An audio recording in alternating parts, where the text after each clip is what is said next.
Dan informasi terkini terkait dengan update gempa Cianjur, kita akan bergabung dengan jurnalis Kompas TV, ada Cindy Permadi di Cugenang, Cianjur, Jawa Barat. Cindy, bisa Anda gambarkan bagaimana suasana di sana dan apakah sudah terupdate jumlah korban yang tertimbun di sana dan berhasil dievakuasi? Iya Reza, kalau untuk tepat saat ini saya melaporkan ada di Kampung Garung di Kecamatan Cugenang. Memang yang paling dirasakan oleh warga adalah rumahnya yang rusak sedang sampai berat. Misalnya contohnya adalah salah satu yang di belakang saya dan sedang ditunjukkan oleh juru kamera Kompas TV, Ian Faris. Ini adalah salah satu rumah yang ada di Kampung Garung dan kondisinya betul-betul 100% ambruk dan tentu tidak bisa digunakan lagi. Proses pendataan ini yang juga masih dinantikan, pendataan dari RT RW kemudian untuk diserahkan kepada Pemda terkait dengan bantuan yang nantinya bisa diserahkan dari Pemda kepada warga terkait rumah-rumahnya yang sudah tidak bisa digunakan lagi. Nah, karena kondisinya sudah tidak bisa digunakan lagi untuk di Kampung Garung, dan tadi juga kami melihat di Desa Cirumput, memang rata-rata warga membangun pengungsiannya secara mandiri di dekat rumahnya. Misalnya kalau ini sebenarnya adalah kebun atau lahan milik warga yang ditanami tanaman-tanaman, tapi karena kondisinya darurat mereka membutuhkan pembangunan pengungsian di lahan yang terbuka sehingga ini dijadikan sebagai tempat pengungsian. Ini yang sedang ditunjukkan oleh juru kamera kami, ini adalah pengungsian didirikan oleh warga menggunakan plastik. Sementara kalau yang di kanan saya dan saat ini ada di layar kaca Anda, Reza dan juga saudara, ini adalah pengungsian yang baru saja pada hari ini diserahkan oleh TNI. Reza, saya akan mengajak Anda untuk masuk ke dalam dan juga mewawancarai salah satu pengungsi yang ada di Kampung Garung. Dan saya juga akan sekalian menggambarkan bahwa ada perbedaan dengan adanya posko dari TNI ini. Sebenarnya Anda juga bisa melihat kualitasnya ini tentu lebih mumpuni bagi pengungsi ketika bermalam maupun juga berlindung dari hujan seperti saat ini. Oke. Reza, saya akan mengajak Anda untuk berbincang dengan salah satu pengungsi. Ibu, selamat sore, Cindy Kompas TV. Dengan Ibu siapa namanya? Siti Rohmat. Ibu Siti. Ibu Siti, boleh cerita Ibu rumahnya ada di dekat sini juga kan ya, Bu? Ya, di depan, paling depan. Kondisinya gimana, Bu? Rusak. Iya, semuanya. Ya. Sudah tidak bisa digunakan lagi ya, Bu? Sudah tidak bisa ditinggali. Iya. Oke, Ibu, kemarin saat terjadi gempa magnitudo 5,6, Ibu lagi di mana? Lagi bekerja. Anak-anak semua anak-anak di rumah, yang 2 orang di rumah, yang satu lagi sekolah dinia. Itu keluar pada berhamburan, yang satu lagi ngaji. Iya. Ibu kan posisinya saat gempa terpisah dengan ada suami dan anak di rumah, ada juga anak yang lagi sekolah. Ketika gempa itu terjadi, apa yang langsung Ibu bayangkan saat itu? Nggak bisa ngebayangin. Ngebayanginnya gimana ya, ini ya musibah paling gede gitu.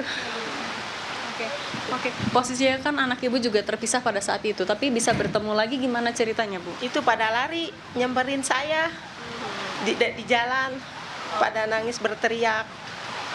Orang-orang udah terhimpit bangunan. Ya. Dan Ibu masih bisa ketemu anak Ibu di jalan ya, Bu ya? Alhamdulillah, suami masih sehat, anak masih sehat, semuanya masih sehat, keluarga masih sehat, nggak ada yang luka. Dan pasti sudah tidak sempat menyelamatkan apapun ya, Bu, saat itu? Enggak. Oke. Ibu saat ini pengungsian sama siapa aja, Bu? Sama ibu, sama nenek, sama keponakan, sama adik, sama kakak, keluarga, sama tetangga. Ya. Ada berapa orang, Bu, kira-kira di satu tenda ini? Ada 30 orang. Ada 30. Iya. Oke. Ibu, kondisinya kan sudah 1 malam kurang lebih Ibu bermalam ya? Iya. Untuk bantuan sudah tersalurkan, Bu? Belum ada bantuan apapun. Sama sekali Belum. Baru tenda ini satu ya, Bu ya? Belum. Untuk makanan juga belum? Belum ada. Butuh. Oke, makanan, minuman, obat-obatan, selimut. Bukannya. Oke. Bu, kalau makanan, minuman belum ada. Tadi pagi, kemudian tadi siang, artinya Ibu dan tetangga keluarga di sini gimana makannya, Bu? Tadi makan nasi ada yang ngasih. Oke. Oke, berarti masih mengharapkan bantuan ya, Bu ya? Iya, belum makan, apalagi dari sore, baru tadi makannya pagi. Oke. Kalau untuk air, Bu, air minum maupun juga air bersih gimana, Bu, di sini? Susah, kan itunya mati, sumur bornya, nggak ada air. Kalau untuk obat, apa sih, Bu, obat yang paling dibutuhkan di sini? Obat anak, obat sakit kepala gitu. Oh, sama apa ya? Oh, sama tuh lansia. Pokoknya obat lah yang dibutuhkan ya. Oke, baik. Itu sama makanan belum ada kan, belum ada bantuan apapun, baru tenda. Baru tenda ini Iya. aja. Oke, Ibu ini kan kondisinya hujan, Bu. Sementara ya Ibu dan juga tetangga keluarga tinggal harus bermalam dengan kondisi seadanya. Ibu apakah butuh juga mungkin tambahan selimut? Iya, butuh selimut. Yang utama itu makanan. Oke. Makanan itu yang paling utama, makanan jadi ya, Bu ya. Iya.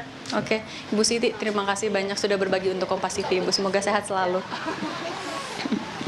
Ya, Reza, itu yang tadi diceritakan bahwa memang kondisinya rumah rata-rata di sini rusak berat, dan kalau untuk evakuasi, ini ada data terakhir yang kami dapatkan dari Basarnas. Ini adalah update evakuasi yang dilakukan sejak kemarin.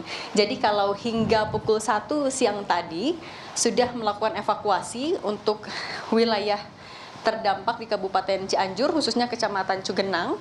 Ada di Desa Cijedil dan Desa Gasol 10 korban dievakuasi. 8 diantaranya meninggal dunia dan 2 ditemukan selamat.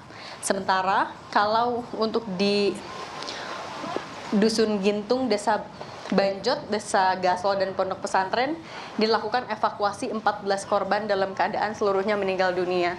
Pencarian korban ini masih jadi prioritas bagi tim gabungan untuk menemukan tentu kerabat maupun juga keluarga yang dinyatakan masih hilang, karena tidak sedikit keluarga yang masih mencari kerabatnya dan dikhawatirkan mereka tertimbun longsor maupun juga reruntuhan gempa.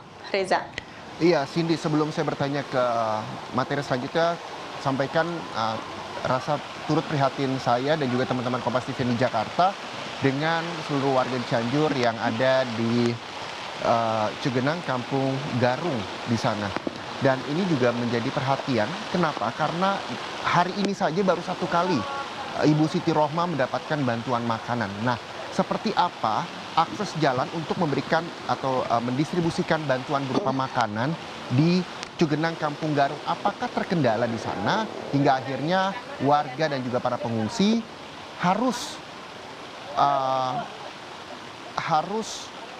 menunggu bantuan di tenda pengungsian, Cindy? Oke, ya Reza, sebenarnya untuk akses jalan tidak terputus di sini.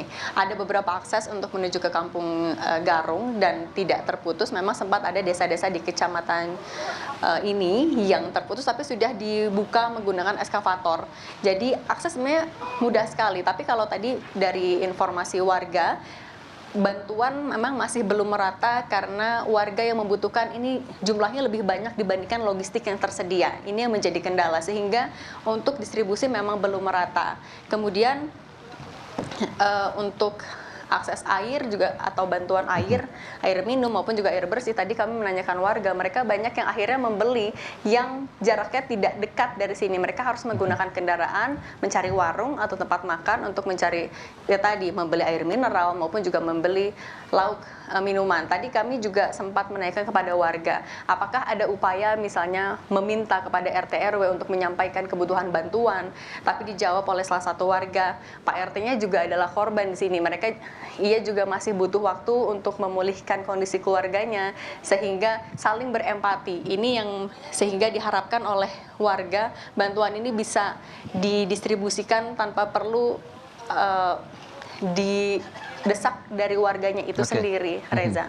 Iya, kami tidak hanya teman-teman jurnalis, seluruh masyarakat Indonesia juga ikut berduka dengan kejadian gempa dan juga para pengungsi yang ada di sana.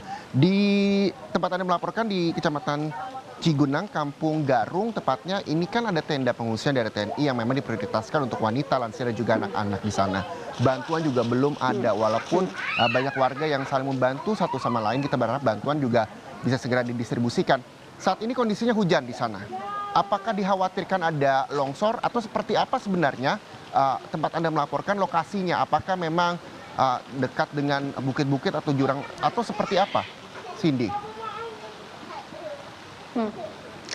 Iya, memang kalau untuk di Kampung Garung ini posisinya ada di dataran tinggi.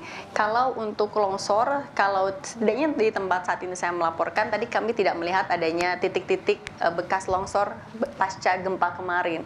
Tapi yang dikhawatirkan adalah bangunan-bangunan atau rumah yang kondisinya kemarin pasca gempa baru rusak sedang. Apabila ada gempa susulan, ini bisa roboh dan kemudian berakibat atau berdampak berbahaya kepada warga yang ada di sekitarnya. Tadi dalam 1 jam terakhir kami merasakan langsung ada 2 gempa susulan yang cukup terasa, memang tidak lama, mungkin sekitar 3 detik saja, tapi tentu ini cukup mengkhawatirkan karena kami khawatir rumah-rumah yang berada di area pemukiman ini kemudian bisa ambruk ataupun juga membahayakan warga lain. Tapi tadi kami lihat warga tidak ada yang panik karena mereka memang masih berada di pengungsian, mereka berada di lahan terbuka, tidak ada yang berada di dekat-dekat bangunan yang berpotensi rubuh begitu. Iya, Reza. Cindy, untuk pasokan listrik di sana seperti apa dan jaringan seluler juga? Karena memang kemarin cukup terganggu untuk jaringan seluler di sana. Iya, kalau untuk sampai saat ini listrik memang masih mati, memang warga juga itu menjadi kesulitan mereka karena banyak yang alat komunikasi mereka baterainya habis, mereka kesulitan untuk menghubungi keluarga maupun mengabari keluarga bahwa mereka baik-baik saja. Tapi kalau untuk sinyal komunikasi yang kami rasakan langsung sudah mulai lebih baik meskipun masih ada titik-titik di area kecamatan ini yang masih kesulitan sinyal, tapi untuk mayoritas sinyal sudah mulai pulih. Artinya apabila alat komunikasi memiliki baterai yang cukup, sebenarnya sudah bisa mulai berkomunikasi dengan keluarga. Reza. Iya, Cindy, di Kampung Garung tempat pengungsian saat ini yang Anda melaporkan, ada koordinator untuk warga para pengungsi di sana. Bentuk komunikasi apa yang sudah dilakukan kepada mungkin pemerintah setempat ataupun pemerintah terkait soal adanya bantuan dan distribusinya di sana? Iya, tadi kami baru menemui warga, kami memang masih belum menemui ketua RT-nya secara langsung, tapi yang tadi diceritakan oleh warga, mereka juga belum melakukan, mereka juga tidak banyak mendesak ketua RT karena posisinya ketua RT-nya juga masih sama-sama korban, rumahnya rusak parah, bahkan ada yang dibilang lebih parah dari beberapa warga yang ada di pengungsian, mereka juga mengkhawatirkan keluarga dari ketua RT, jadi tadi mereka masih saling berempati. Itu yang diharapkan adalah ketika ada pejabat misalnya mendengar kabar bahwa di sini masih belum dapat bantuan, kemudian bisa didistribusikan. Ya, Reza. Barusan Anda sempat kaget karena angin begitu kencang di sana. Kondisinya seperti apa di sana? Apakah memang cuaca juga tidak menentu hingga akhirnya hujan, angin juga masih bisa dirasakan warga dan Anda melaporkan sore hari ini? Ya Reza, memang kalau yang kami rasakan langsung sebenarnya dari pagi sampai siang tadi terik sekali, cuacanya panas sekali. Ini yang juga sebenarnya menjadi kendala bagi warga pengungsian yang mayoritas mereka tinggal di pengungsian yang mereka bikin sendiri dengan plastik yang tadi sempat ditunjukkan oleh juru kamera saya, sehingga apabila terjemur matahari di dalam suhunya panas sekali, berbeda dengan kalau pengungsian yang dibangun oleh TNI ini. Kemudian dengan cuaca yang terik sekali, panas sekali, kemudian malam bisa dingin sekali, tapi pada Anda juga tadi menyaksikan ataupun juga melihat langsung, kami sempat merasakan hujan, kemudian saat ini sudah panas lagi, memang cuacanya sangat tidak menentu. Ini juga sebenarnya yang bisa dikhawatirkan menyebabkan kondisi dari para pengungsi yang tadi kita dengar makan masih belum maksimal, kemudian istirahat juga tentu mereka masih belum tenang, ditambah cuaca yang tidak menentu, ini bisa menyebabkan kondisi mereka drop. Obat-obatan inilah lagi yang masih mereka harapkan, Reza. Iya, Cindy, di sekitar tenda pengungsian ada rumah-rumah warga juga yang tentunya ini beberapa banyak yang hancur di sana, banyak yang roboh. Lalu apa yang mereka lakukan? Apakah saat ini memang sudah tidak ada gempa lagi hingga akhirnya mereka kembali ke rumah untuk mencari harta benda yang bisa diselamatkan? Atau seperti apa, Cindy? Iya, dalam 1 jam terakhir tadi kami masih merasakan adanya 2 gempa susulan yang terasa. Memang sebenarnya sudah dijelaskan oleh BNPB maupun juga Pemda kalau sejak gempa utama kemarin dengan magnitudo 5,6 akan ada gempa-gempa susulan dengan kekuatan yang lebih kecil. Tapi untuk yang 1 jam terakhir 2 kali tadi kami betul-betul merasakan. Tapi warga memang kalau dari pantauan kami mereka masih tetap berada di pengungsian untuk malam hari. Kalau untuk siang memang mayoritas yang masih bertahan di pengungsian adalah wanita, lansia dan juga anak-anak. Kalau tadi kami lihat kalau untuk pria dengan usia produktif, mereka mulai mencari barang-barang yang bisa mereka selamatkan dari reruntuhan.